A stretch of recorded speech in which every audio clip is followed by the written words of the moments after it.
ini kita akan membahas tentang ketika ibu yang sakit, di mana nanti yang akan dibahas itu lebih ke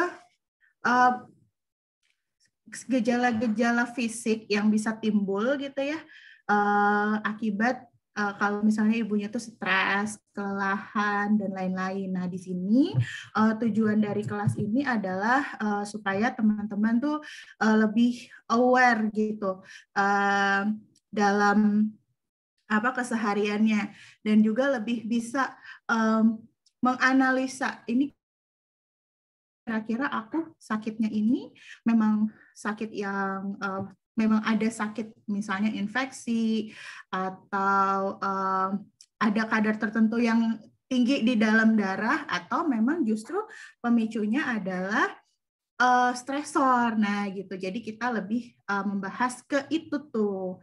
Dimana setelah saya lihat-lihat belum ada yang membahas tentang psikosomatis ini, gitu. Jadi pada siang hari ini pemateri kita adalah dokter. Saya langsung bacain ya. Dr. Ika Devi, spesialis penyakit dalam, yang dimana beliau ini adalah ibu dari 2 anak yang merupakan lulusan Universitas Airlangga, dan sekarang beliau ini dosen dan kepala laborat biokimia di FK Ubaya, dan juga beliau ini juga salah satu dokter spesialis yang concern di bidang parenting ya. Jadi beliau ini punya komunitas nih, namanya Komunitas Wanita Hebat.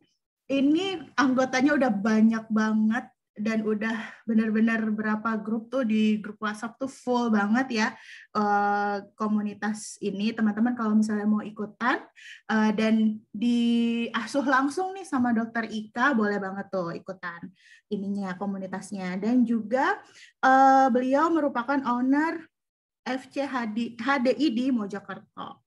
Begitu. Nah, Dokter Ika sekarang sudah hadir di antara kita semua, dan pada siang hari ini kita juga dimoderatori oleh Dr. Utari Gita Mutiara.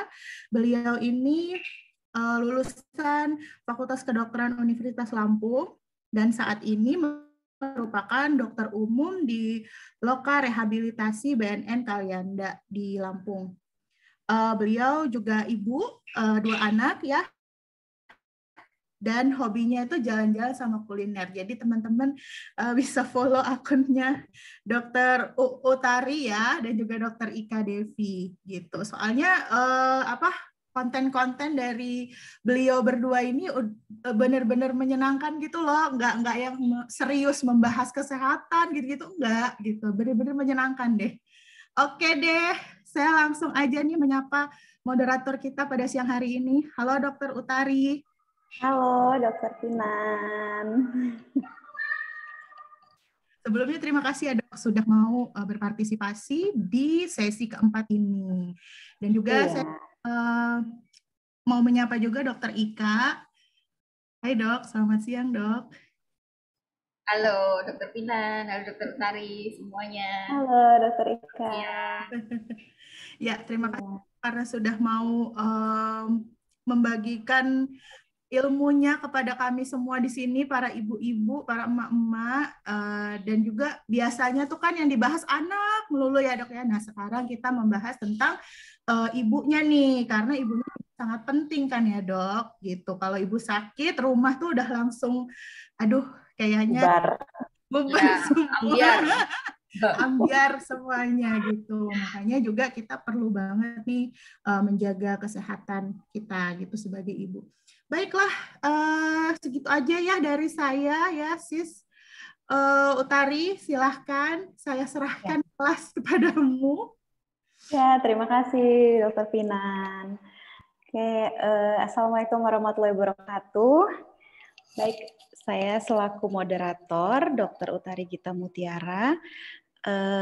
Senang sekali bisa diikut sertakan dalam kegiatan ya, atau parade webinar dokter juga orang tua, yang memang kebetulan ini di sesi keempat membahas tentang membahas tentang ketika ibu sakit yang memang akan diberikan materinya oleh Dr. Ika Devi SPPD. Nah, sebelum memulai kita mendengarkan beberapa materi dari Dr. Ika, saya akan menyebutkan atau susunan acaranya. Yang pertama itu nanti kita akan ada paparan materi oleh Dr. Ika, kemudian itu sekitar 30 sampai 40 menit. Kemudian dibuka tanya jawab, itu ada 3 termin. Satu termin itu 3 orang penanya, jadi ada 9 orang lah ya untuk yang penanya. Nanti kita lihat juga sesuaikan dengan waktunya. Kemudian ada juga nanti kuis yang ditanya langsung oleh Dr. Ika tentang materi yang diberikan beliau, apakah sudah ibu-ibu dan para peserta mengerti, jadi akan diberikan pertanyaan. Nah, tapi pertanyaannya dan yang penanya dan yang ditanya itu mendapatkan hadiah ya.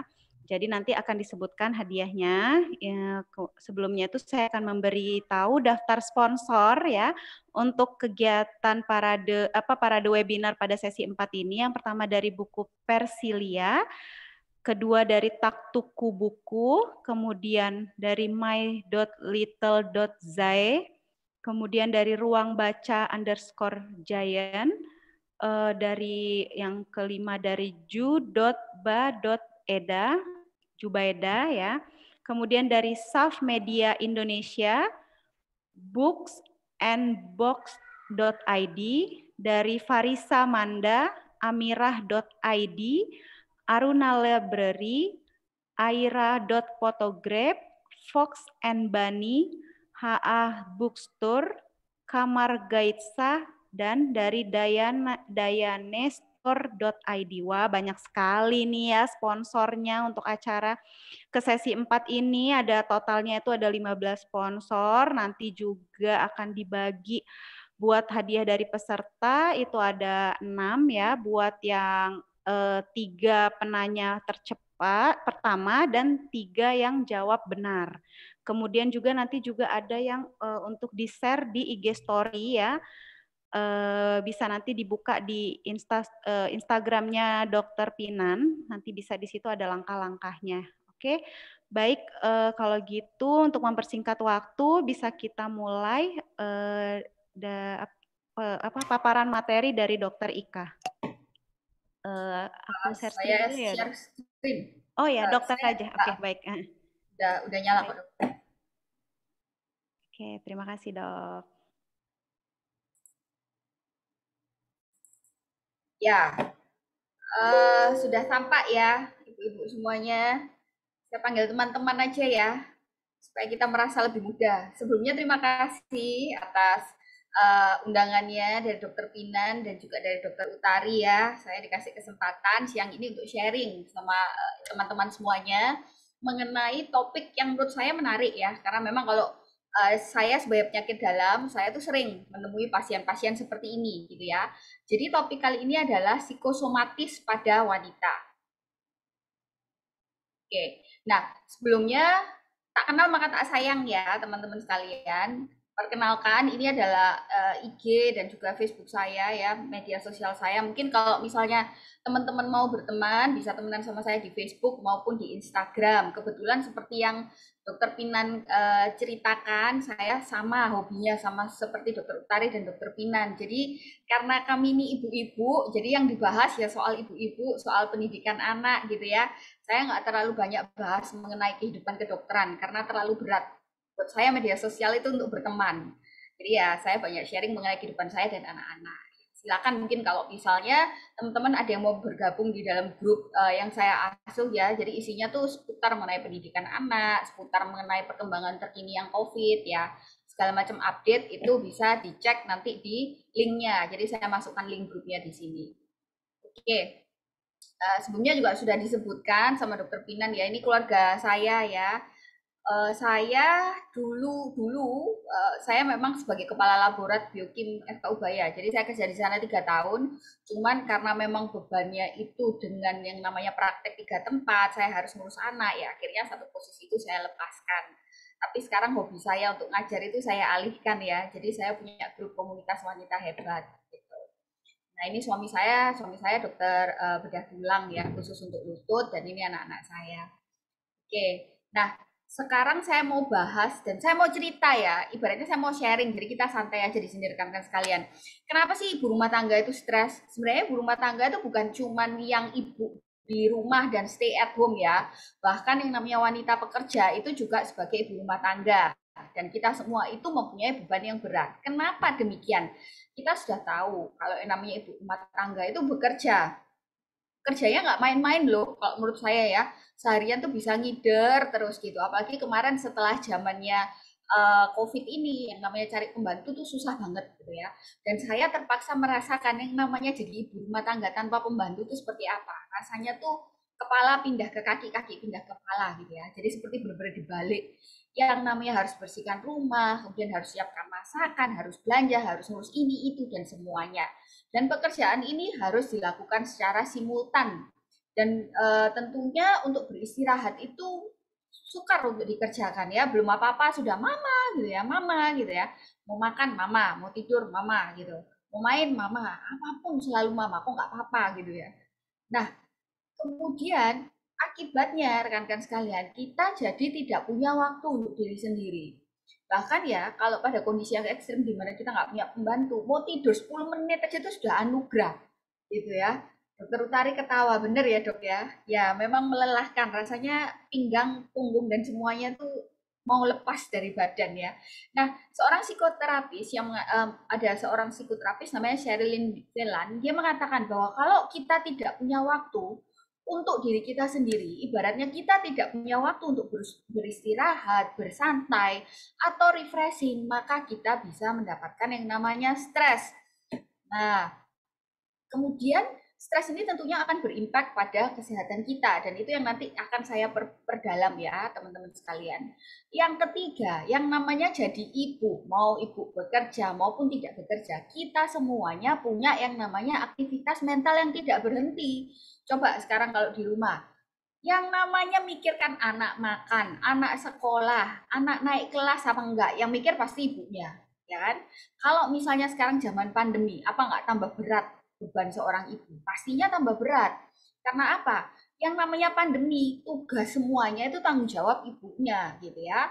Kalau memang ternyata kita punya pasangan yang bisa sharing, itu akan sangat membantu. Tetapi mayoritas, karena memang negara kita ini adalah negara di mana masih menjadi kultur di mana ibu yang berperan besar, maka ini akan memberikan suatu beban mental, ya. Dan kalau misalnya kita mikir ibu rumah tangga nggak mikir gitu ya, itu salah besar. Kata siapa nggak mikir?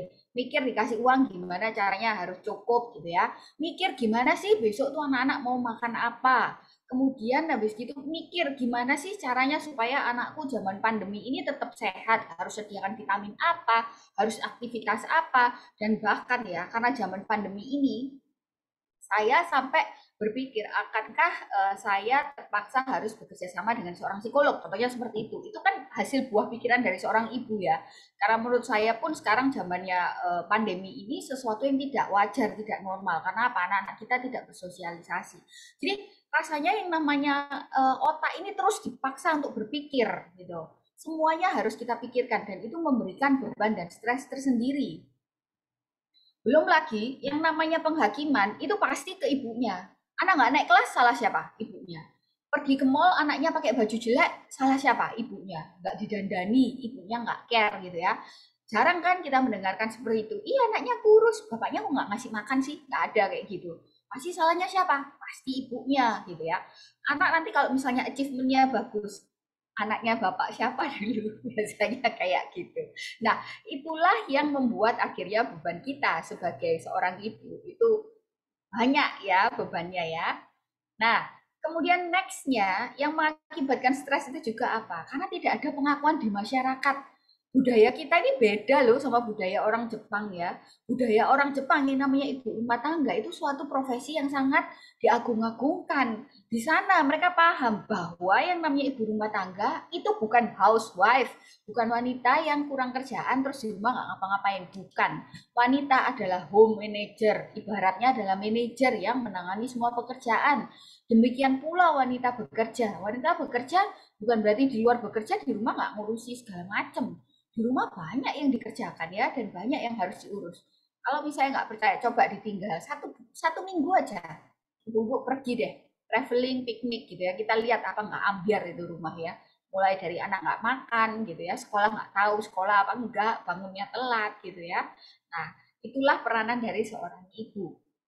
Dan tidak ada pengakuan di masyarakat, ini mengakibatkan karena stigma juga ya, akhirnya banyak wanita yang tidak paham bahwa kalau misalnya jadi ibu rumah tangga itu bukan profesi yang keren gitu ya.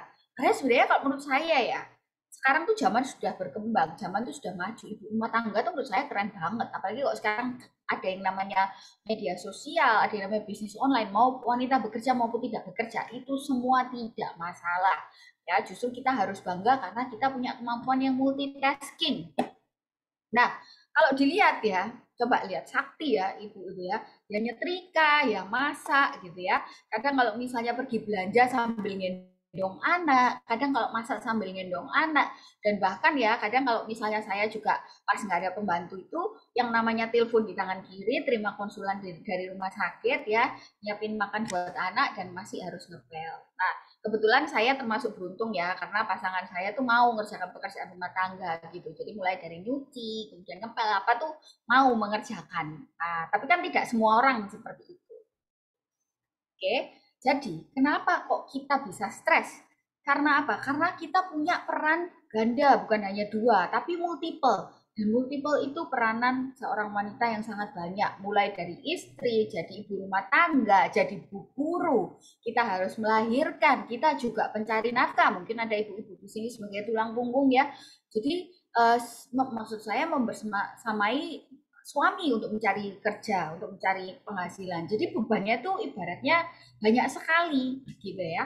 Dan itu mengakibatkan kita sebagai wanita prone untuk terjadinya stres.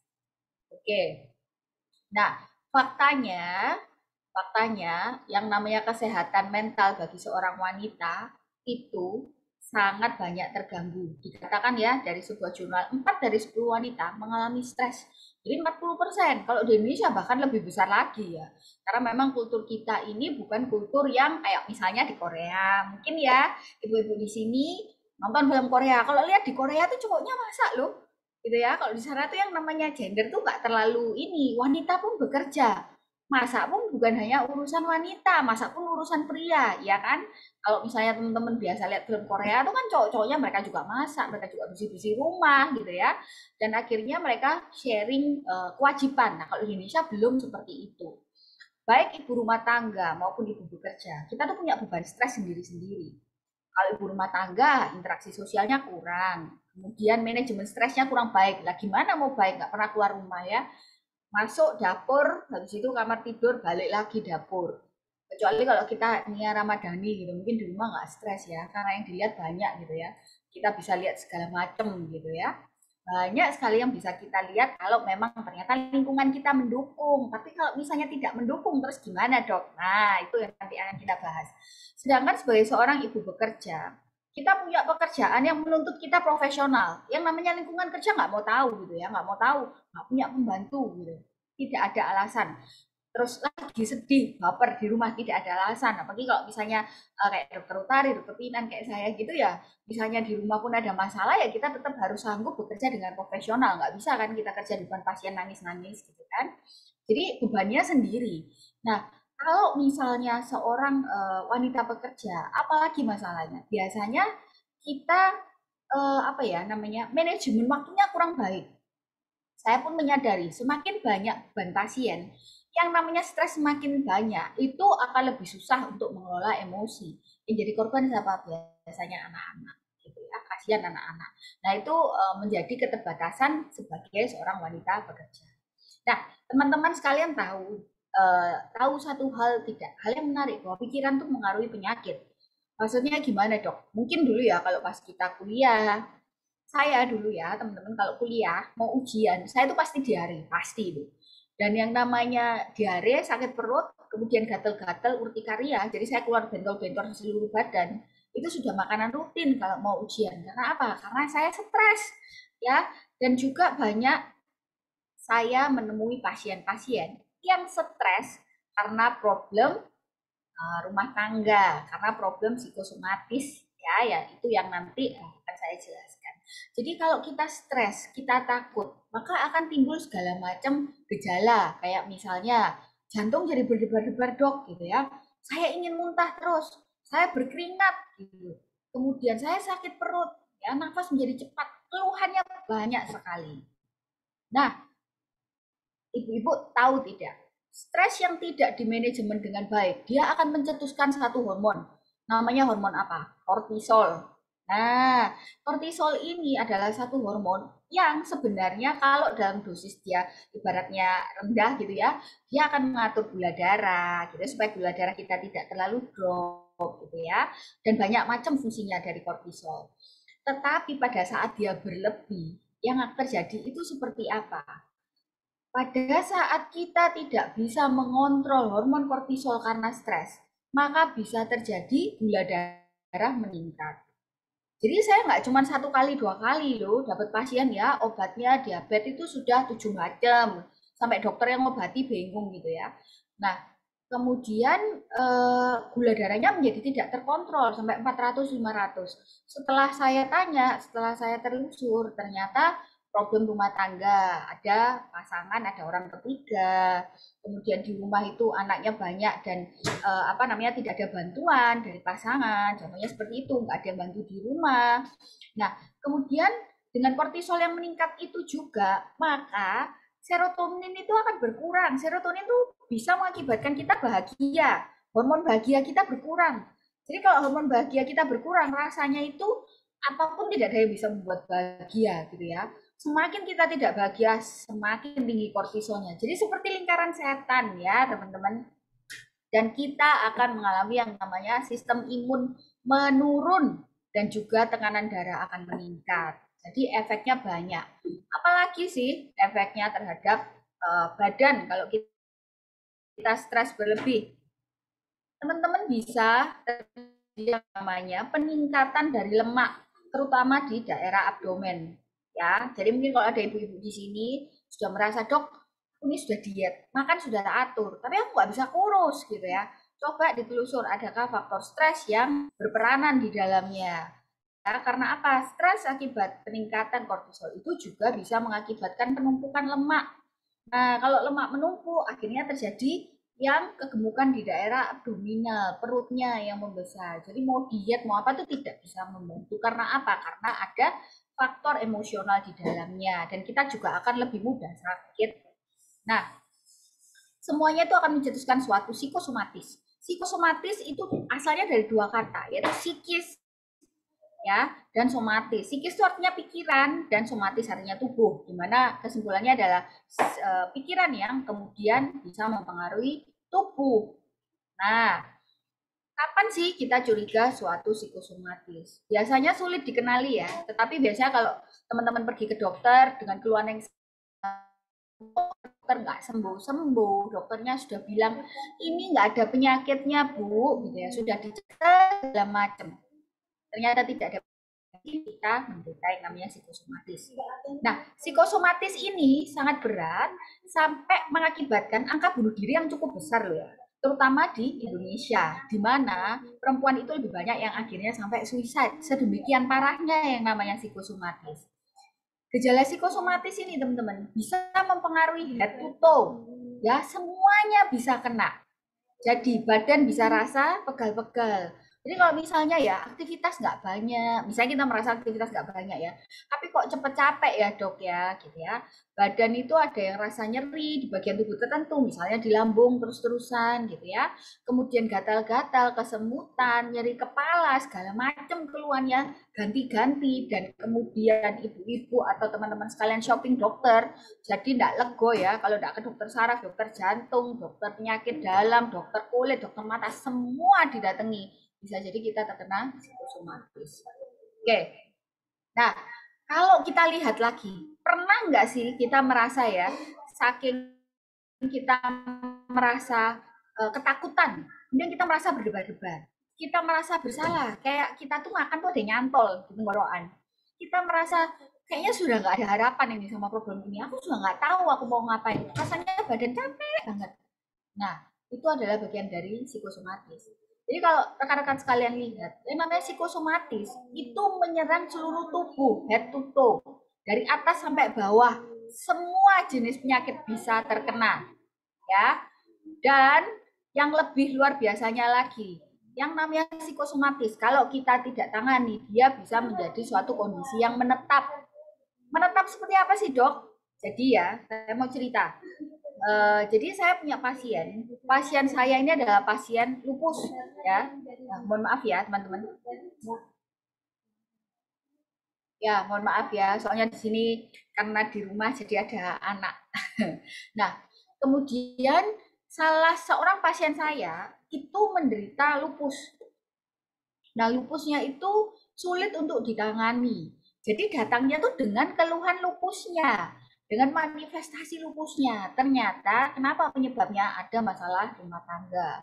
Ada pasien lagi pasien saya datang dengan apa? Anemia yang berat, anemia perdarahan yang tidak jelas sumbernya dari mana. Setelah saya cek, ternyata anemianya itu karena apa? Sel darahnya pecah. Kenapa kok bisa pecah? Karena proses autoimun.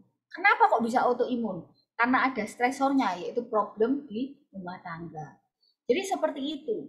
Jadi kalau kita menganggap remeh yang namanya suatu psikosomatis, kita harus berhati-hati ya. Karena psikosomatis yang tidak ditangani dengan tepat itu benar-benar akan menjadi penyakit yang awalnya dia hanya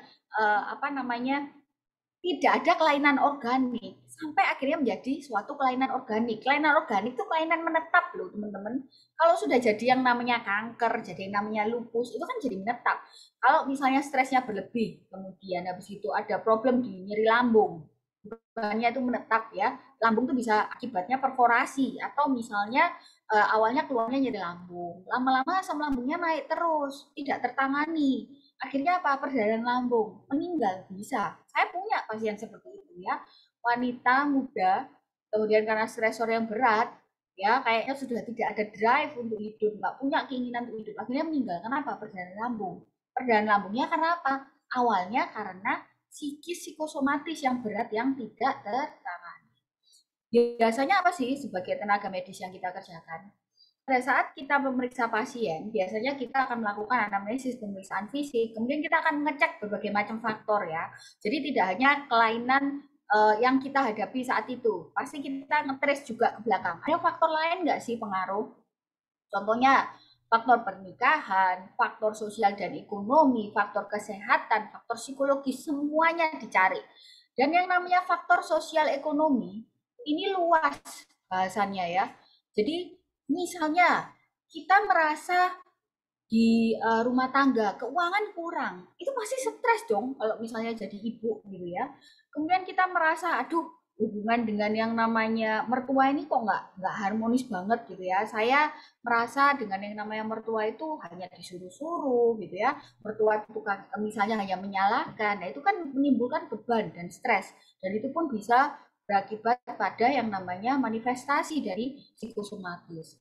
Faktor pernikahan, hubungan dengan anak-anak, faktor kesehatan, takut atas penyakit yang dahulu sudah pernah diderita, pernah cancer, pernah COVID mungkin ya, kemudian dipikirkan terus, kebanyak baca berita, dok saya long COVID syndrome sampai sekarang nggak sembuh-sembuh, padahal bisa jadi itu karena psikosomatisnya. Kemudian faktor psikologis, stres psikologis, keadaan jiwa, banyak sekali yang bisa mempengaruhi suatu psikosomatis. Nah, apa yang dikerjakan? Pada prinsipnya kalau datang ke saya, karena saya penyakit dalam ya, saya hubungi pengobatan, saya akan terapi somatis. Somatis itu kelainan yang saya temukan pada badannya ya. Jadi misalnya keluhannya anemia ya saya treat anemianya. Kemudian kalau misalnya lambungnya nyeri ya saya treat problem di lambungnya. Tapi kemudian kalau memang saya menemukan suatu problem psikologis, maka tentunya tidak bisa sendirian. Saya akan membutuhkan bantuan dari pertama keluarga terdekat, kedua pasangannya, kemudian saya akan butuh bantuan dari dokter psikiater, baik psikiater maupun psikolog gitu ya. Untuk apa? Untuk manajemen yang lebih lengkap. Nah, gangguan psikosomatis ini bisa diatasi Tapi tentunya pengobatannya cukup kompleks ya, rekan-rekan sekalian ya. Jadi kalau kita lihat di sini ada satu yang penting, yaitu metode terapi kognitif perilaku. Jadi, yang namanya lingkungan luar itu sulit untuk diubah, ya kan? Mengubah luar dan mengubah lingkungan itu jauh lebih sukar daripada kita mengubah diri kita sendiri. Contoh, kenapa kok capek, Bu? Karena anak-anak saya tukang ngocar-ngacir barang, Dok. Saya enggak bisa istirahat. Nah, kita bisa mengambil dua action. Satu, tetap stres ya. Atau yang kedua, ya sudahlah gitu ya. Anak-anak seperti itu kita memahami bahwa ya namanya anak-anak kita kasih tahu. Kalau mereka misalnya bisa membantu ya syukur. Kalau enggak ya sudah. Kita tarik nafas, kita mundur sejenak. Nanti kalau kita sudah punya energi baru kita bereskan lagi sambil kita kasih tahu anak-anak. Jadi seperti itu. Itu adalah coping mekanisme. Atau misalnya ada juga kondisi di mana apa namanya anak-anak yang kayak misalnya sekarang ya, misalnya daring itu memberikan stres tersendiri, ya kan? Nah, kita sebagai orang tua, kita harus sadar bahwa yang namanya daring ini jangan sampai ekspektasi kita setinggi pada saat sekolah offline. Namanya daring itu kan kira-kira seperti apa sih? Kalau misalnya teman-teman sekalian ya, sekarang ikut webinar sama saya juga tidak yakin bahwa pada saat kita attending webinar, kita 100% paying attention, kita berikan perhatian 100%. Susah loh untuk yang namanya keep attention lebih dari 45 menit, apalagi anak-anak. Terus kita mengharapkan anak-anak, gak boleh nge-game, kamu harus fokus sama guru, terus gurunya ngajarinya membosankan. Nah, akhirnya orang tuanya stres, gimana ya anakku, nanti anakku gini, anakku gitu. Nah, yang harus dikoreksi apa? Yang namanya ekspektasi kita, kita koreksi. Kita kasih tahu anak-anak, ya sudah nak, belajar sebaiknya ya, usahakan fokus. Tapi yang namanya ekspektasi kita turunkan. Jadi seperti itu. Itu adalah mode-mode dari terapi kognitif.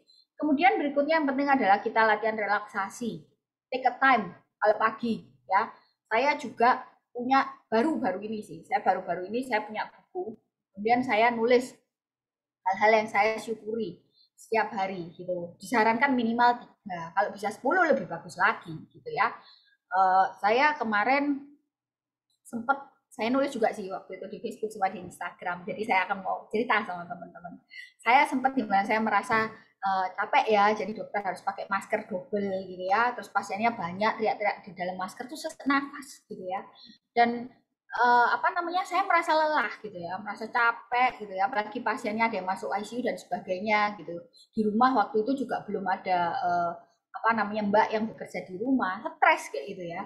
Tapi kemudian saya dapat pasien saya istimewa, pasien saya tunanetra, gitu ya. Dan lebih luar biasanya lagi apa? Keluarga tunanetra yang mereka ibu dan bapak, walaupun tunanetra, anak-anaknya sehat, anak-anaknya pergi kuliah, anak-anaknya lolos kuliah, dan mereka menikah dengan orang lain, mereka hidup bahagia. Keren nggak sih? Seperti itu.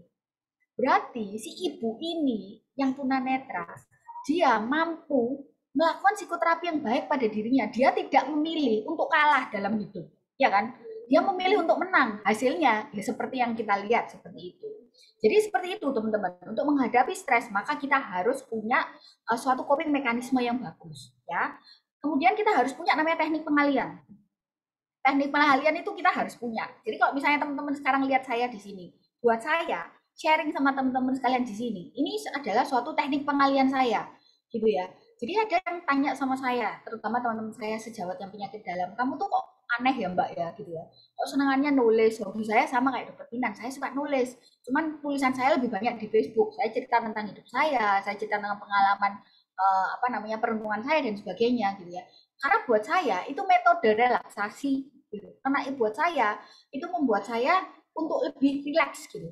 Itulah teknik pengalihan. Teman-teman boleh punya teknik pengalihan macam-macam. Suka masak, dimasak lah, terus difoto gitu ya. Seneng loh lihat yang namanya Instagram isinya teknik foto. Teman-teman suka memotret, lakukan itu. Teman-teman suka nge-gym, berangkat nge-gym gitu ya. Teman-teman suka misalnya baca buku, lakukan itu. Loh, kalau suka nonton Korea, boleh-boleh juga gitu ya. Pokoknya selama kita tahu tugas dan kewajiban, apapun yang bisa mendivert atau mengalihkan stres teman-teman, lakukan. Kenapa? Karena kita butuh istirahat. Ya. Keluarga yang bahagia itu berasal dari ibu yang bahagia. Oke, teman-teman.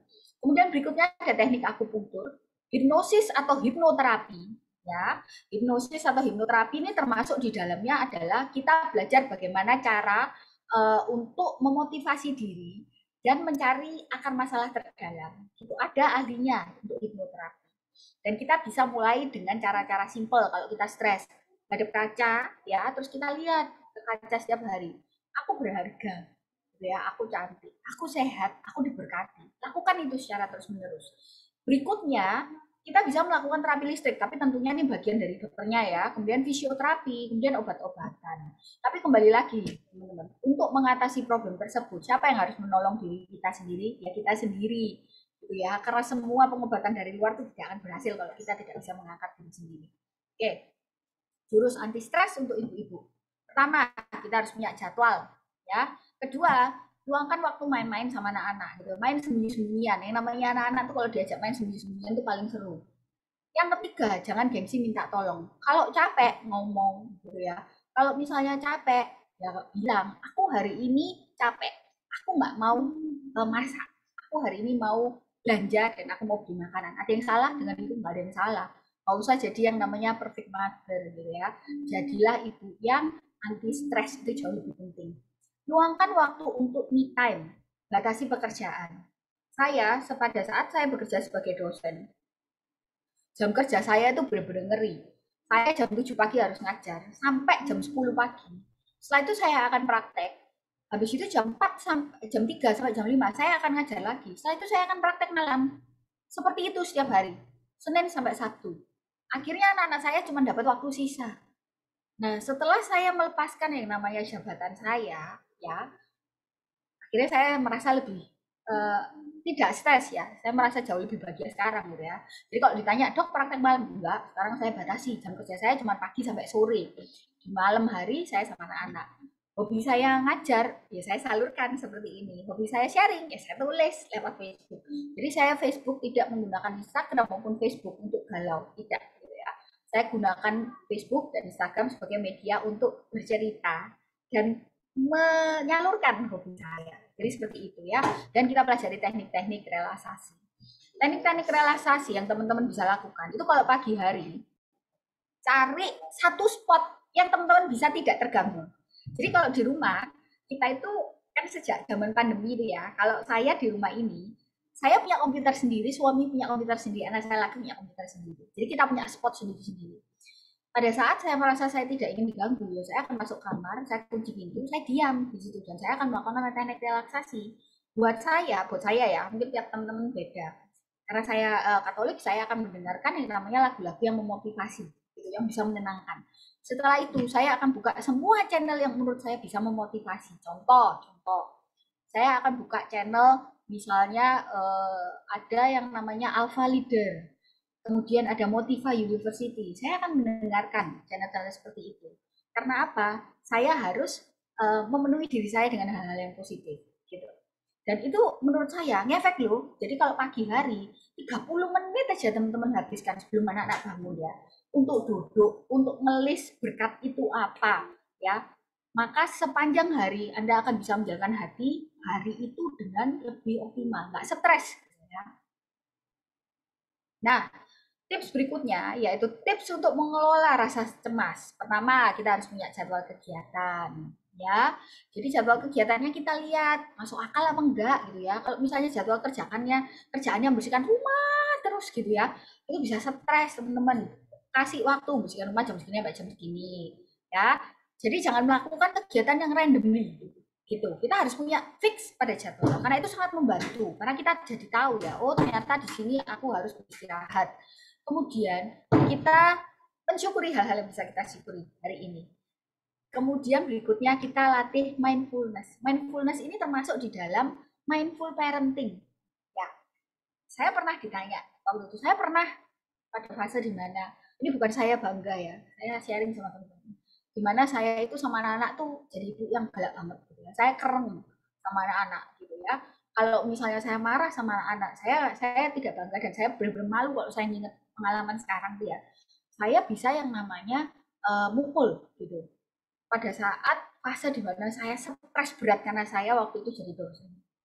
Pada saat saya lakukan itu, saya benar-benar menyesal karena saya sadar bahwa prioritas saya berganti. Harusnya hidup saya ini kan buat anak-anak gitu ya. Nah, setelah itu saya mulai belajar untuk yang namanya mindful. Jadi, saya mulai belajar untuk melihat anak saya itu benar-benar anak yang sama Tuhan itu sudah dititipkan. Anak ya anak gitu ya. Coba deh kalau misalnya teman-teman di sini merasa stres, aduh stresnya ngurus anak 4, 5 dan sebagainya.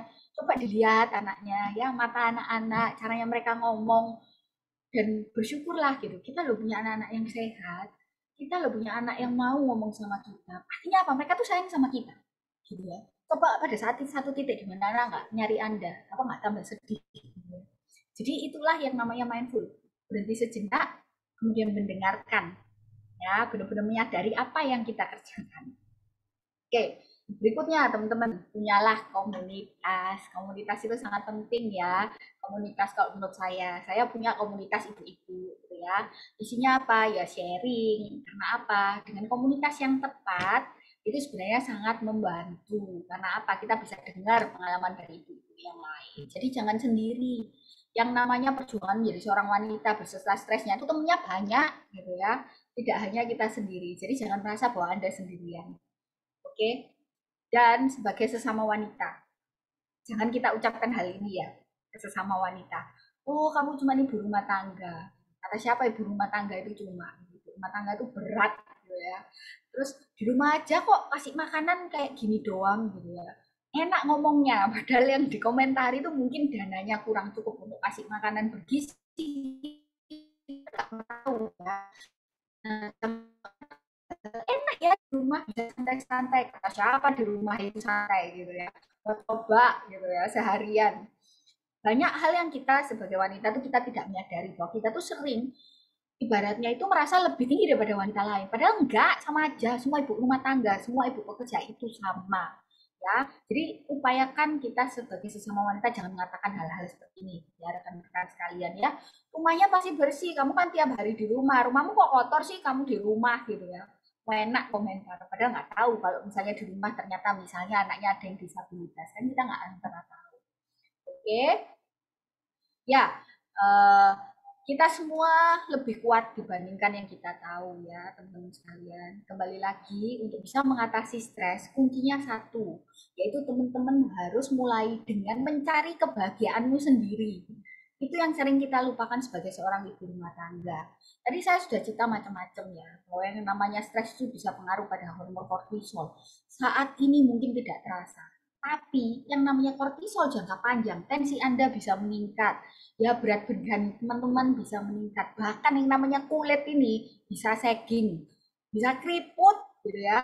Kalau misalnya tanya kenapa sih ada orang usia 60 tahun karena kulitnya tetap cantik dan sebagainya, ya karena dia bahagia, bukan cuma masalah uang ya, karena dia tidak punya hormon kortisol yang berlebih, dia cukup istirahat, dia bisa menikmati hidupnya. Jadi seperti itu teman-teman, you are more powerful than you know you are beautiful, just as you are. Oke, ya terima kasih. Itu sekian sharing dari saya. Saya kembalikan pada Dr. Utari. Wah, terima kasih Dokter Ika atas materinya, keren banget, beneran keren banget, dan itu beneran terjadi ya pada semua ibu-ibu, terutama saya pun begitu ya. Terkadang pun saya sebagai ibu pekerja itu gimana ya, media sosial itu hanya nampaknya kita memperlihatkan diri kita sebagian ya. Jadi orang itu hanya melihat di media sosial itu melihat diri kita itu hanya sebagian, nggak tahu nih di dalam diri kita atau di dalam kehidupan kita itu gimana ya.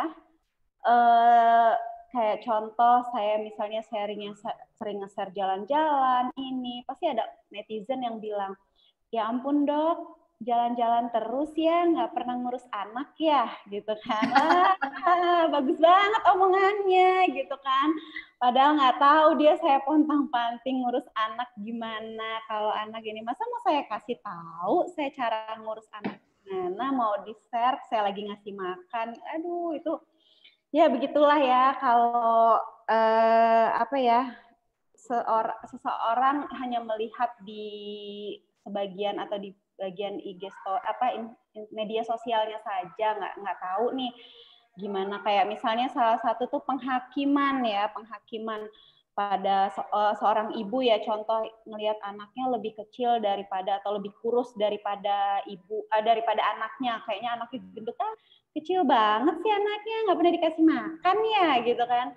Ya ampun, dia nggak tahu perjuangan kita ngasih makan anak gimana ya kan, gimana kitanya. Pokoknya intinya ya, jangan saling menjudge lah gitu. Benar kata Dokter Ika ya, kalau kita sebagai seorang ibu nggak boleh stres, nggak boleh nggak boleh sakit lah, benar nggak boleh sakit, karena kalau kita stres sakit itu pasti akan bubar semua.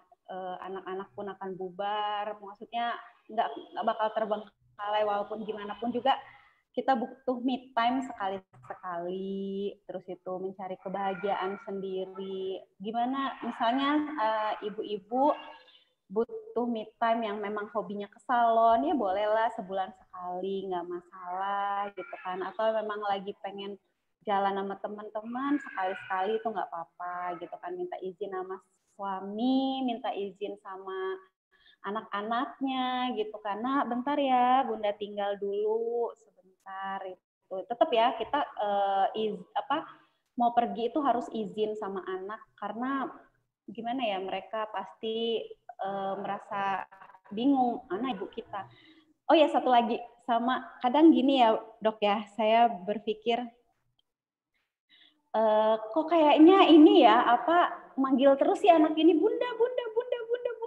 Tapi kadang mikir, udah Sina manggil terus, tapi kita mikir lagi, gimana kalau dia misalnya bener yang kata Dokter Ika ya, nggak mau nyari kita lagi, terus itu nggak mau manggil kita lagi, istilahnya dia udah dapet enaknya sama orang gitu, jadi kayak nggak butuh sama bundanya lagi, itu pasti bakal sedih banget. Jadi selagi anak mencari kita, pokoknya manggil kita terus, ladenin deh pokoknya, mau kayak mana, cuman sekedar iya nak, cuma manggil kita aja, pokoknya intinya ya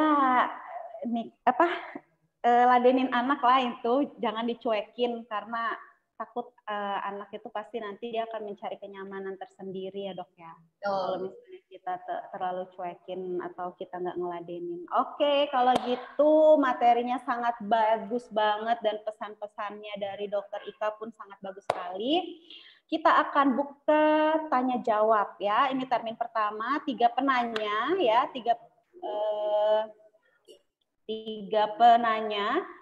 Itu yang pertama, nanti ada hadiahnya ya, hadiahnya itu dari Taktuku Buku, dari Ruang Baca _Giant, South Media Indonesia, HA_Books, Aruna.Library, dan Kamar Gaitsa. Oke. Nah ini nanti para peserta boleh ini ya, raise hand ya, pokoknya raise hand. Itu di kolom komen ya, Mbak Dr. Pinan ya? Iya. Ya. Nanti Dr. Utari ini dulu hitung ya. Oke. Ya. Oke, kita buka termin pertama, 3 penanya ya. Oke, bisa kita mulai ya. Saya hitung ya. 1. Belum, bentar. Belum, Bu. Nah, ulang di lower hand dulu. Oke, ulang yuk. Oke, 1, 2, 3, mulai. Iya, langsung. Wah, banyak sekali yang ngerasain. Seru. Oke deh, kalau yang di sini jadinya mamanya Abdullah, terus Mbak Suci Umu Fahmi, dan Mbak Justina Setia. Oke. Saya tulis juga di chat ya. Iya.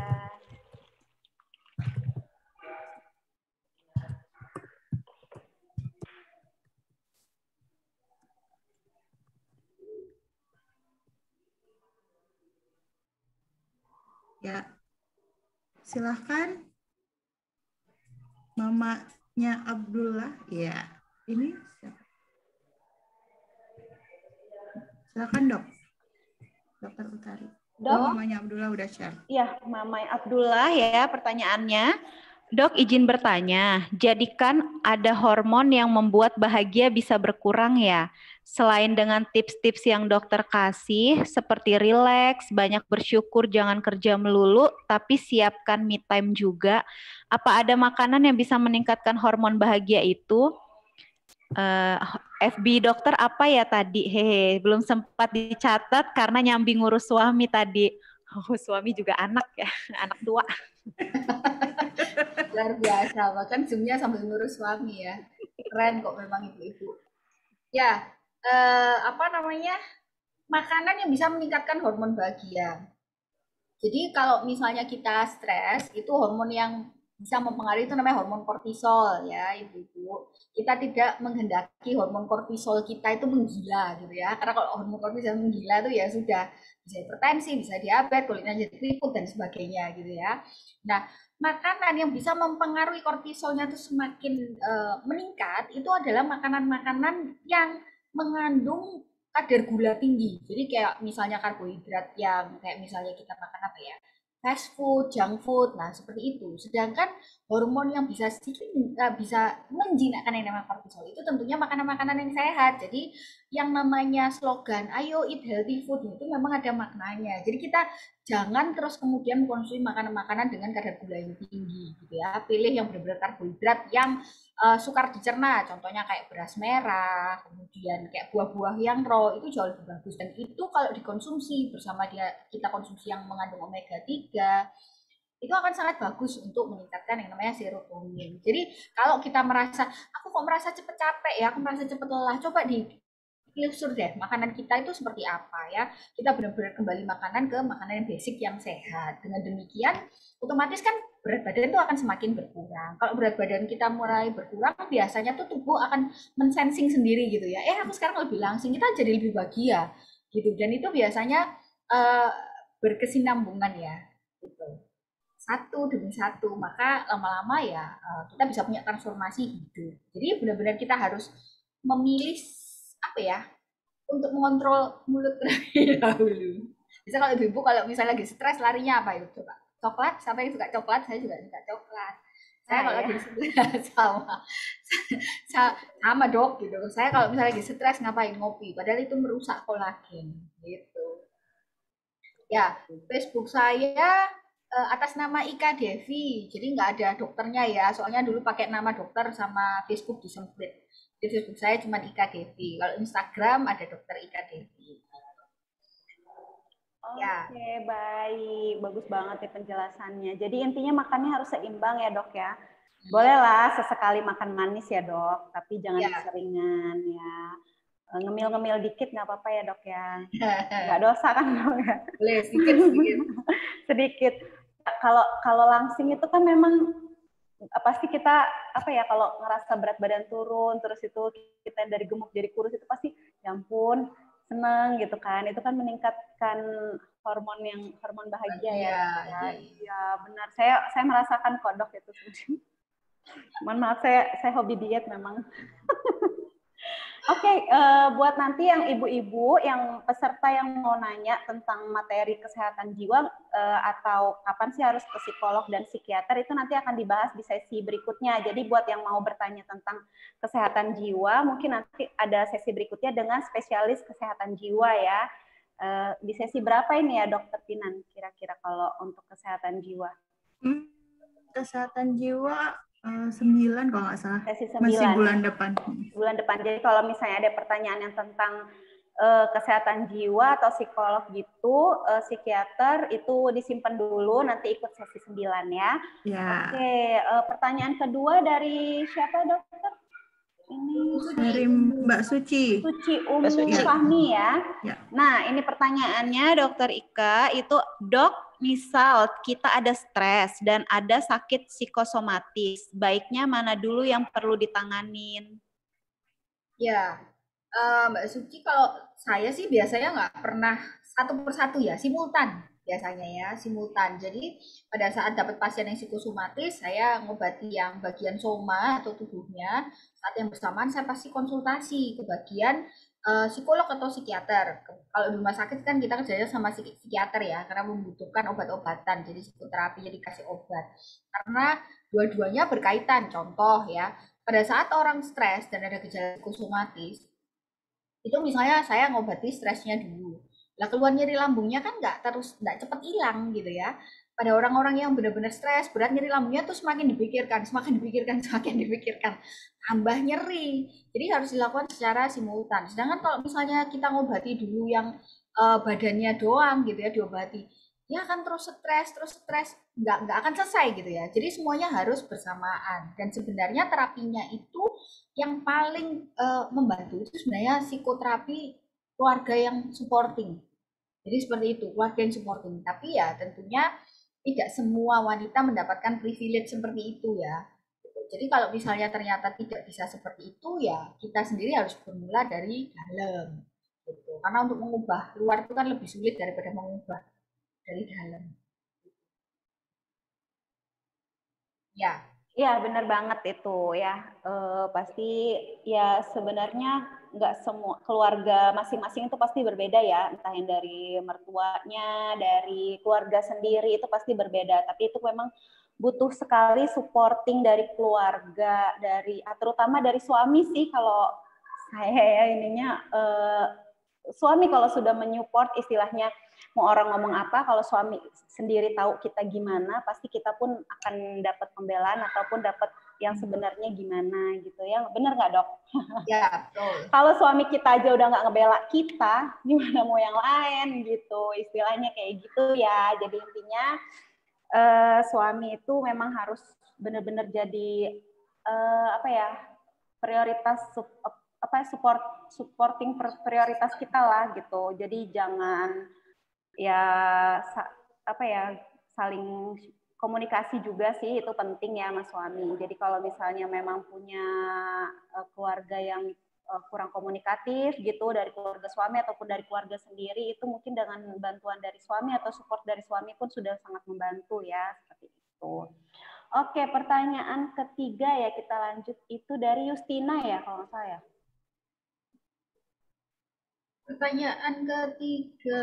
Iya, dari Ibu Justina. Ya. Oh iya. Dari Ibu Justina Setia. Itu mindfulness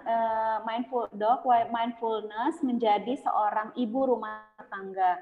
Selain mindful dengan hal-hal yang berhubungan dengan anak, seperti apa ya, Dok?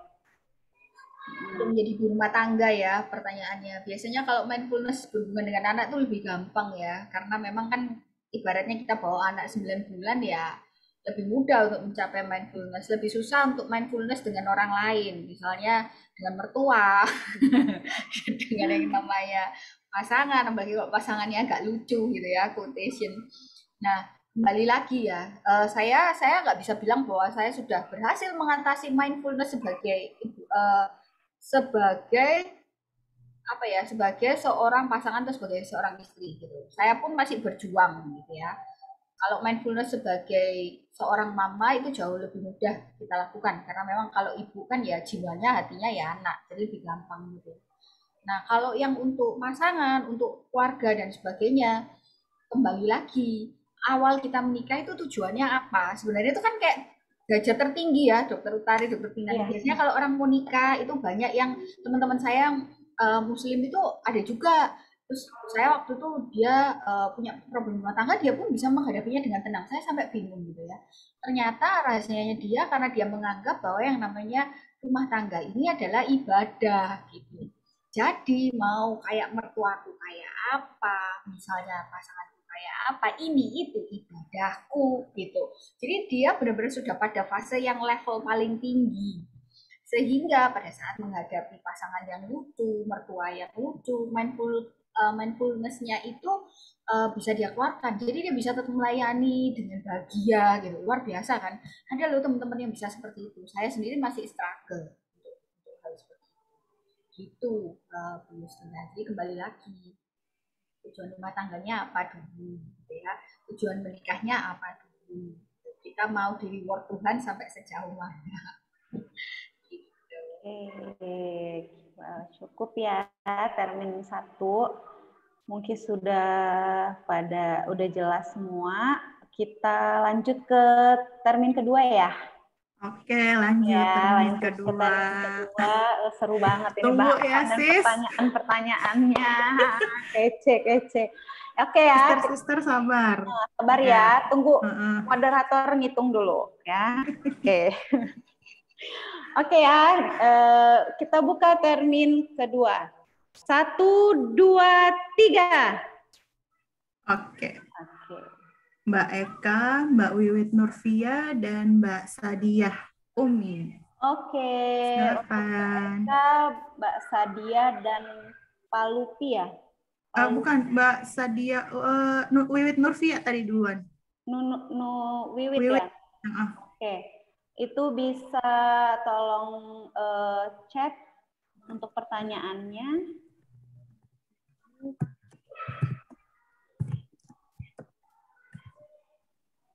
Silakan Mbak Eka, Wiwit, dan Mbak Sadia. Kalau mau ngobrol langsung juga boleh ya. Kalau mau ngobrol langsung boleh, bisa di unmute aja ya. Iya, di unmute. Kalau memang ini dipersilakan Mbak Eka, Mbak Wiwit, dan Mbak Sadia. Oh iya, untuk materi kesehatan jiwa mungkin ada di sesi 8 ya, untuk tanggal 27 Juni 2021. Oke, ini sudah Mbak Wiwit ya. Oke, Mbak Wiwit dulu, nggak apa-apa deh ya. Izin bertanya Dokter Ika, bagaimana cara mengatasi insomnia ya, kadang dalam keadaan bahagia dan baik, tapi tetap susah tidur malam, seperti orang yang overthinking, memikirkan hal apa saja gitu dok. Ya, insomnia. Nah, Mbak Wiwit sudah pernah dicek belum ya ke dokter? Paling nggak ke dokter penyakit dalam lah ya. Karena insomnia itu sebenarnya penyebabnya kan bermacam-macam. Salah satunya itu pada saat kita kekurangan hormon namanya melatonin, jadi hormon untuk resting. Nah, bisa jadi itu merupakan suatu sindroma gitu ya. Nggak mesti juga insomnianya itu hanya karena pikiran, bisa jadi ada penyakit penyerta. Jadi sebenarnya harus dicek terlebih dahulu. Tapi biasanya ya beberapa tips yang bisa membantu kalau memang kita sulit tidur. Yang pertama, kamar itu kita harus setting supaya kondisinya punya jenis cat yang menenangkan, gitu ya. Jadi jangan sampai kita punya kamar tidur itu warnanya tuh hijau terang gitu, merah terang, itu pasti nggak bisa tidur. Jadi warna-warna di kamar harus teduh. Jadi mungkin kayak abu-abu gitu ya, warna-warna yang calm gitu ya.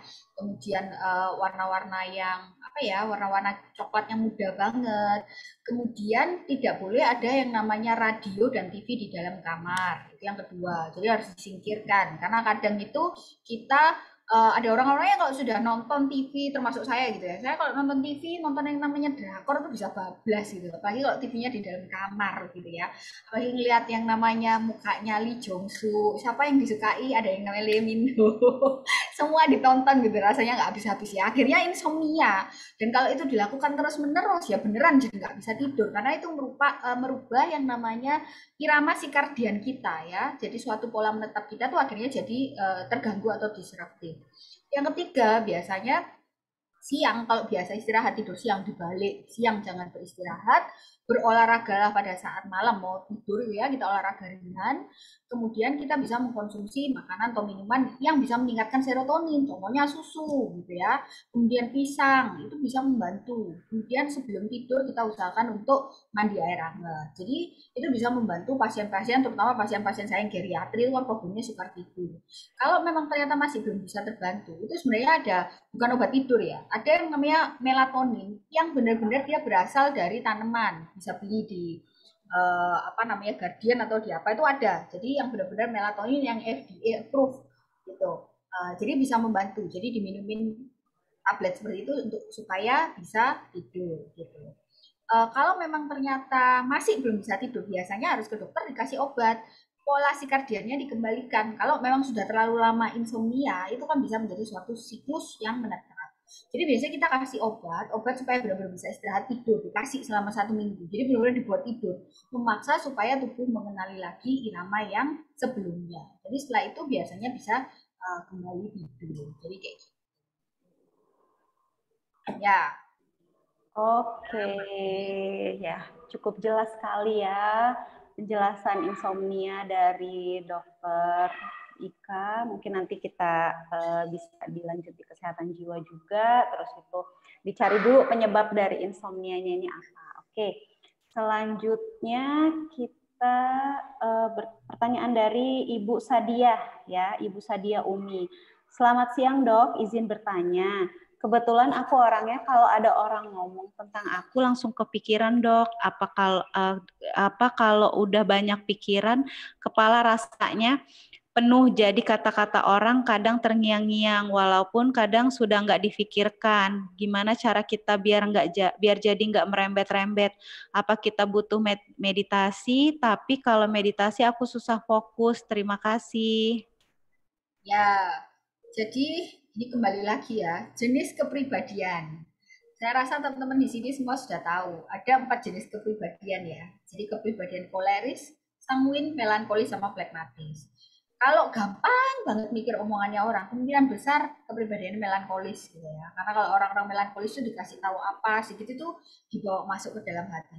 Ya, itu tentunya tidak akan bisa hilang dengan sendirinya, Bu Sadia. Jadi harus kita yang melatih. Kebetulan saya ini juga punya sisi melankolis. Jadi kalau pas lagi hadapi pasien gitu ya, pasiennya terus misal ya, kemudian ngomong apa gitu agak nggak enak gitu tuh pasti bisa terbawa kepikiran sampai 3-4 hari. Saya dulu seperti itu.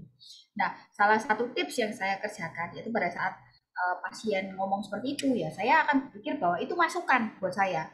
Jadi pada saat orang ngomong sesuatu, misalnya gini, kok anu ya, apa misalnya kalimatnya menyakiti, misalnya, ih kok kelihatannya apa namanya anaknya nggak terawat, misalnya seperti itu. Terus kita merasa tersindir ya.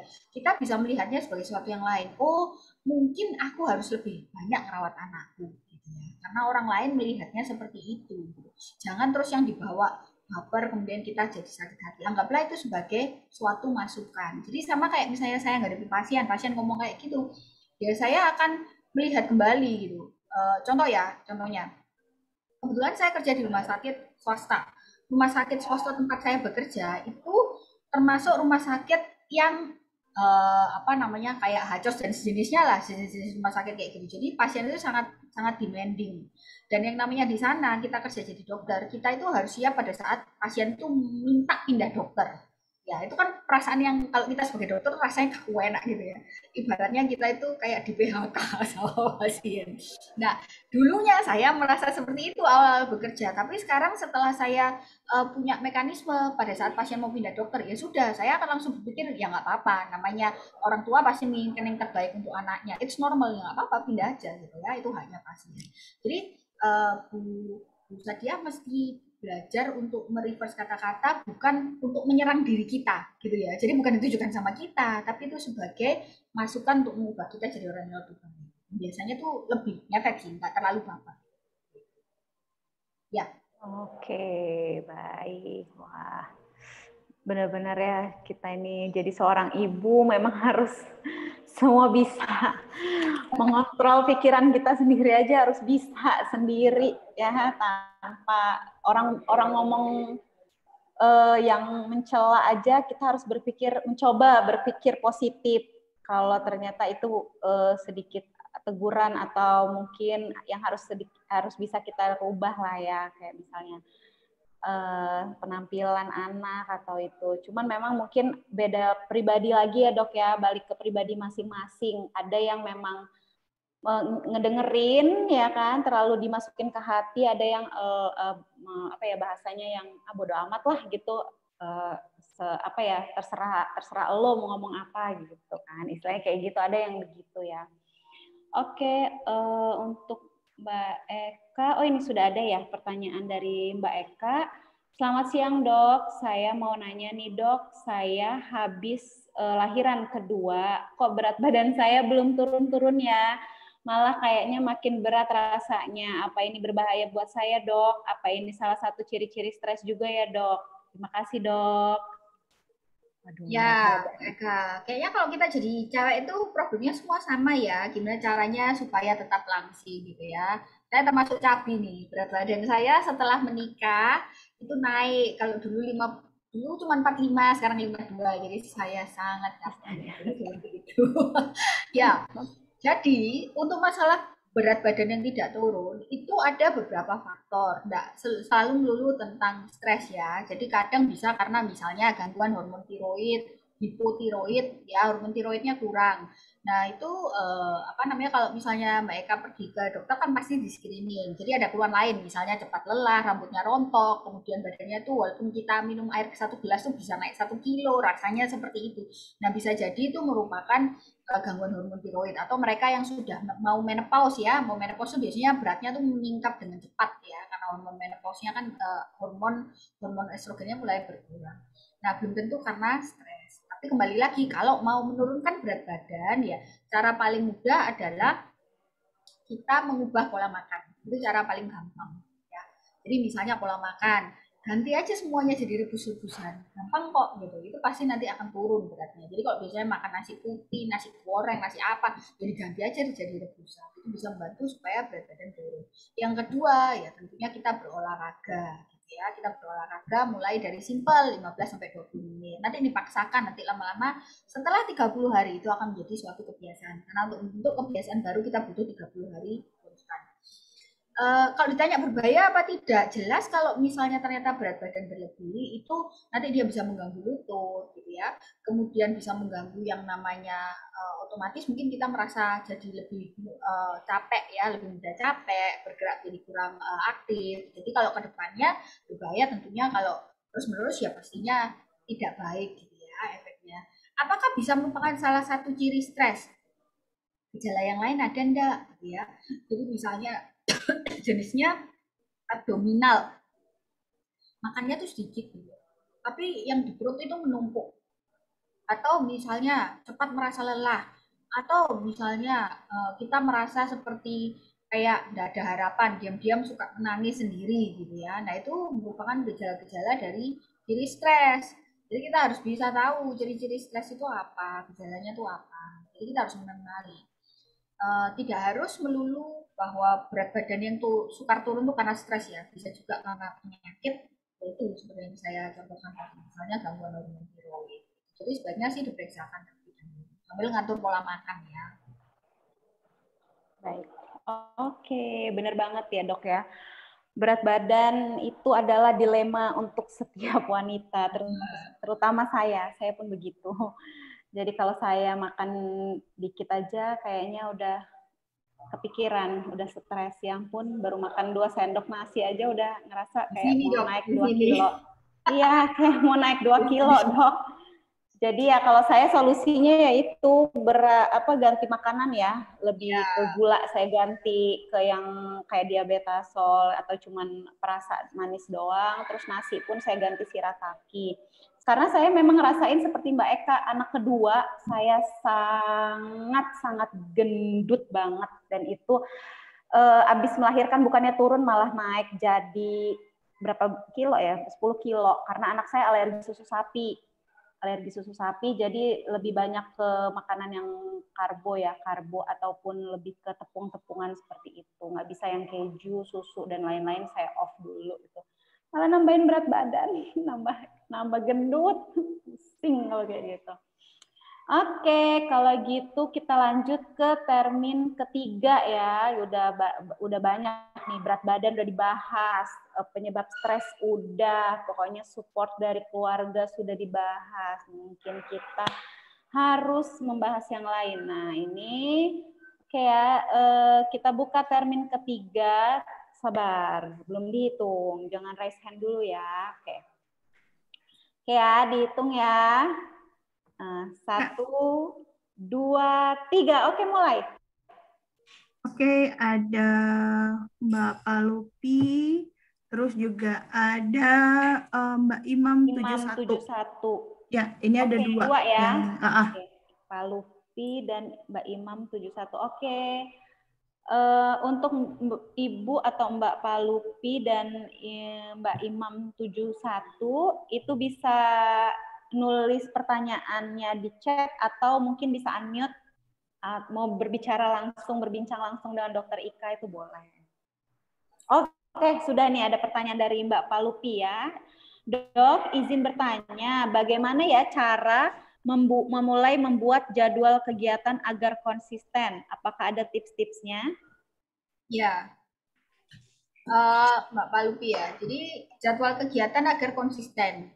Tiap orang tuh jadwal kegiatannya kan beda-beda ya. Dan kegiatan saya sama kegiatan Mbak Palupi kan pastinya beda. Jadi kalau contohnya saya tuh pasti setiap hari itu punya jadwal pagi. Saya pasti bangun itu jam 4:30. Saya pasti sempatkan dulu paling tidak setengah jam berdoa. Setelah itu saya akan mulai menulis karena hobi saya nulis gitu ya. Jadi saya akan nulis di Facebook. Nah itu bisa kita detailkan. Jadi coba dilihat dalam waktu 1 hari kira-kira tuh aktivitas kita itu apa saja ya. Dan setelah itu setelah Mbak Palupi buat itu kita bisa melihat loh kira-kira sela-sela di mana seharusnya kita bisa gunakan secara lebih efektif gitu ya. Dan yang namanya kegiatan untuk supaya bisa konsisten, maka Mbak Palupi harus bikin kegiatan selama 1 bulan. Full itu harus diisi. Jadi ada jam-jamnya. Jadi sebenarnya timetable selama 30 hari itu kan ada ya. Jadi kita ngisi jam segini sampai segini ngapain. Ya udah kita tuliskan dan usahakan untuk dipatuhi sesuai itu selama 30 hari. Setelah 30 hari, maka kalau kita berhasil menjalankannya secara konsisten, maka itu akan menjadi suatu kebiasaan. Kalau nggak percaya dicoba. Pada saat kita sudah biasa olahraga, 1 hari aja nggak olahraga itu ada yang bolong rasanya ya. Pada saat kita biasa yang namanya sholat atau berdoa, pada saat 1 hari kita nggak berdoa atau sholat itu pasti ada yang bolong. Dan itu kembali lagi tergantung pada niat. Jadi untuk konsisten kita butuh niat yang besar, gitu ya. Oke, Ya. itu. Bikin 30 hari sekalian berarti ya, Dok? Otomatis harus langsung 30 hari. Ya, benar, langsung 30 hari ya. Itu emang kadang juga memang sulit ya, Dok ya. Saya pun udah bikin nih terjadwal 30 hari, pasti ada aja yang tidak tidak terjalani, ada juga yang melebihi waktunya seperti itu.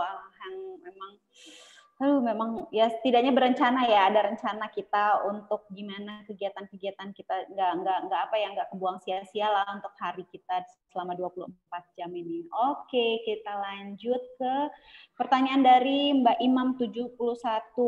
Dok, izin tanya, bisa disebutkankah ciri-ciri stres? Tadi ketinggalan materinya soalnya. Ya, jadi ciri-ciri stres ya. Ciri-ciri stres itu sebenarnya bisa kenali itu kita sendiri gitu ya. Pada saat kita stres atau tidak, itu kita akan merasa, contoh ya, denger anak nangis sedikit, rasanya jantung langsung duduk-duduk gitu.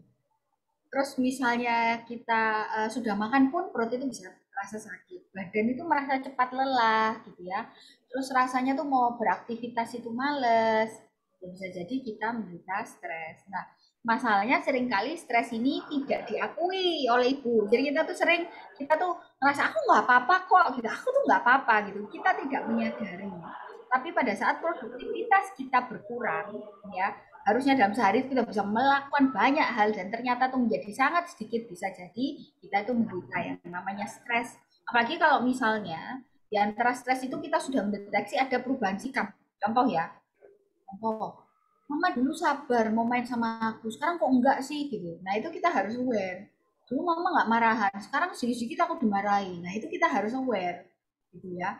Bisa jadi kita itu stres kalau misalnya ternyata ngomong sama pasangan dulunya halus, awal-awal biasanya kalau awal menikah pacaran kan halus ya, terus lama-lama lama-lama tuh jadi langsung keluar taringnya, berarti kita itu stres gitu.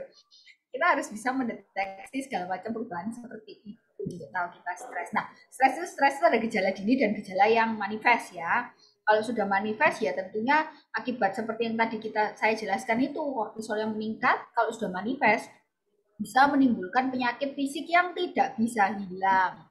Jadi kayak misalnya kulit kita tuh jadi kusam, terus jadi sagging, kemudian berat badan kita tuh nggak bisa turun, kita gampang gastritis, kita sukar tidur. Nah itu sudah bentuk penyakit fisik. Tapi kalau fase-fase awal, lah kita harus bisa mendeteksi apakah anak kita itu misalnya di rumah menjadi lebih bahagia, kalau dia jadi lebih nangis, dia kayak seeking for attention, bisa jadi kita sendiri stres dan akhirnya anak juga merasakan gitu ya. Kalau misalnya terus ternyata di rumah suami tuh jadi kayak males ngomong sama kita, ya berarti kita mungkin stres sehingga kita memproyeksikannya sama pasangan. Jadi contohnya kayak gitu. Jadi benar-benar harus mengenal saya ini siapa, style saya berubah apa enggak. Ya mindfulness untuk diri sendiri ya, mengenal diri sendiri gitu. Ya benar banget dok. Ya, selain mengenal diri sendiri, mengenal ya ciri-ciri stres itu biasanya kan apa ya dok ya, kayak udah Malah gitu ya. kayak Cari Indomie. nyari minuman manis ya kan, itu kopi, minuman boba, aduh ya Allah pusing. Terus berat badan naiknya bukan karena stres, itu kan makan manis atau bahagia tetap, tapi pusing gara-gara berat badan naik. Ya. Aduh, sangat bagus sekali materi dan pertanyaan serta penjelasan dari Dokter Ika dan dari teman-teman semua. Pertanyaannya bagus-bagus dan berarti benar-benar mengikuti ya dari awal sampai akhir materi yang benar-benar mulai dari penjelasan, dari quotes ataupun ya nasihat ataupun cerita dari Dokter Ika ya, banyak didengarkan baik-baik oleh para peserta, para rekan di dalam webinar ini. Nah, selanjutnya selanjutnya udah selesai ya ini ya. Berarti ada 5 pertanyaan. Berarti yang 2 ya tadi ya. Oke. Sekarang kita buka ke yang selanjutnya itu kuis ya. Untuk kuis 3, berapa orang nih Mbak? 3. Dokter ya? Ika minta tolong ini ya dok, bikinin pertanyaan yang gampang-gampang aja dok. Oh iya, saya kasih ke siapa berarti? Ini nanti disebutin aja, terus nanti peserta tinggal jawab cepet-cepetan. Raise hand nggak usah ya Mbak? Nggak usah, langsung aja tulis. Jawab aja ya, siap-siap nih buka kolom chatnya. Sekarang nanti Dokter Ika melontarkan pertanyaan pertama. Oke, kita buka ini ya Dokter Ika, pertanyaan pertama dulu ya. Silakan ya. Dokter Ika. Ini gampang banget kok. Hormon apa yang sudah saya sebutkan bisa mengganggu dan mengakibatkan stres?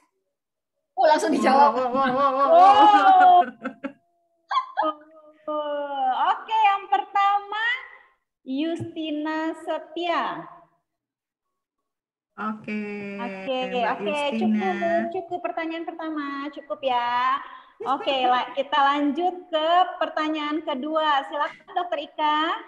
Ya, sebutkan satu hal utama yang teman-teman perlu lakukan untuk mengatasi stres. Satu hal. Gampang loh itu. Aduh, apa ini? Jawabannya ada relaksasi, mindfulness, me time, meditasi, me time olahraga, makan sehat, kudu bersyukur, me time mindfulness, bersyukur, meditasi. Oke, jawaban yang benar apa nih dok? Yang mana dok? Mewakili sebenarnya mindfulness itu. Kita lihat yang pertama ngejawab mindfulness berarti Arinda. Ya, Mbak Arinda. Arinda Rani Astuti _Kendari. Oke, Mbak Arinda Rani Astuti pemenang kedua di kuis di jawaban pertanyaan kedua. Oke. Lanjut ke pertanyaan ketiga, silakan Dokter Ika. Sebutkan 3 pengaruh hormon kortisol pada badan. Gampang. 3 pengaruh hormon. Wah, agak lama nih jawabnya. 3 nih ya, 3. Ayo ketik. Agak lama nih. Harus cepet-cepet, yang penting bener ya. Tapi ya harus cepet juga. Susah, nih. Tunggu ya, tunggu bentar ya. Nih dok, ada yang jawab. Berat badan, susah tidur sama mah. Nah, yang paling atas. Oh ya nih, berarti Mbak Imam 71 ya? Iya, Mbak Imam 71. Oke nak. Belum. Ya. Susah turun berat badan, susah tidur, dan mah. Oke, Mbak Imam 71. Jadi yang pertama itu adalah Mbak Justina ya tadi ya? Justina. Pemenang pertama. Terus yang kedua. Pemenang kedua itu siapa tadi itu? Mbak Arinda ya? Ya, Mbak Arinda. Kedua Arinda Rani. Yang ketiga itu Mbak Imam. Ketiga Imam 71.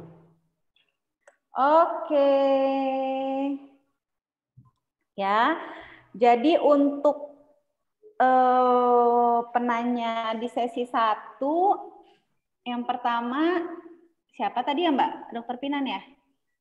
Udah si Karin sih tadi. Udah ya? Itu Karin. Ya? Itu urusan Mbak Karin ya berarti. Iya. Nanti gue juga lupa. Siap. Ya, siap. Udah private message kok. Iya, cakep. Oke, di private message ya. Oke, jadi yang kalau tadi udah disebutin tuh hadiahnya ya.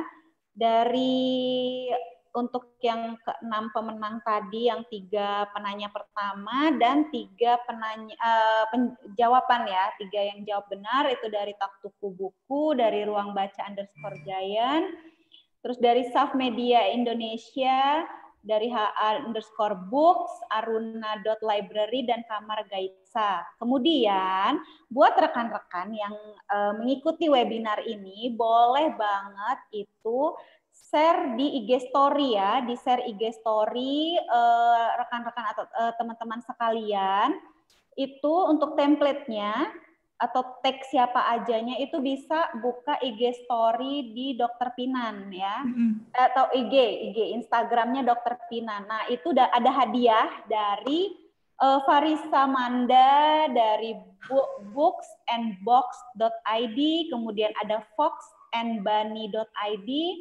dayanestore.id, dan dari aira.photograph. Nah, itu ada 5 sponsor ya, 5 hadiah buat yang nge-share di IG story-nya. Untuk template-nya ataupun siapa aja yang perlu di-tag, itu bisa lihat di Instagram-nya Dokter Pinan. Oke.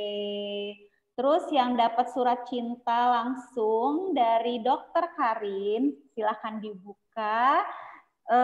Beruntung sekali yang mengikuti webinar, dapat materi, dapat penjelasan, pertanyaan-pertanyaannya bisa dijawab, yang bingung-bingung bisa dijawab, dan yang beruntung dapat hadiah ya. Oke, cukup ya dokter ya kita untuk hari ini. Mungkin gimana nih nutupnya, bingung juga saya. Silakan ditutup sekalian ya. Iya, saya nutup ya berarti ya. Oke, terima kasih buat para ibu, terus itu buat teman-teman yang sudah mengikuti webinar Dokter Ika, sudah dari awal sampai akhir mendengarkan materinya, kemudian sudah bertemu dengan saya dan yang lainnya ya. Mungkin kita apabila ada kesempatan lagi, kita bisa ketemu lagi dengan mungkin bisa narasumbernya dari Dokter Ika, mungkin ada juga dari narasumber spesialis yang lain ya. Untuk sesi-sesi yang selanjutnya nanti dilihat aja biasanya di IG Story, dan diikuti aja karena memang itu materinya bagus-bagus semua di setiap sesi, dan itu pun nggak sama ya, dan spesialis-spesialisnya pun berbeda, ada SPOG, ada SPKJ ya kan, jadi kita bisa menambah pengetahuan ya, dan juga menambah pengetahuan juga biar kita tahu nih materi apa, terus tentang apa, jadi tidak terlalu overthinking ya. Oke, kalau begitu Dokter Ika, kita cukupkan untuk webinar kita hari ini. Saya selaku moderator dan Dokter Ika selaku narasumber mengucapkan banyak terima kasih untuk para ibu dan rekan-rekan yang telah mengikuti webinar. Selamat menikmati sesi-sesi berikutnya dan semoga bermanfaat materi dan hadiah yang beruntung ya, buat yang beruntung menerima hadiah. Oke, sampai ketemu lagi ya minggu depan di sesi berikutnya dan materi yang lain lagi. Oke, sekian dari saya dan semuanya. Terima kasih. Wassalamualaikum warahmatullahi wabarakatuh. Selamat sore, selamat beraktivitas, dan selamat berhari Minggu. Terima kasih ya Dokter Ika.